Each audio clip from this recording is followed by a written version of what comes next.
Investing. Investing is a way to make your money grow.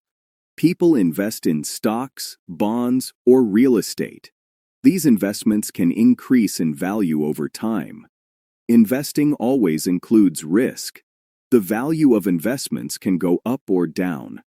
Because of this, people must learn about investing before they start.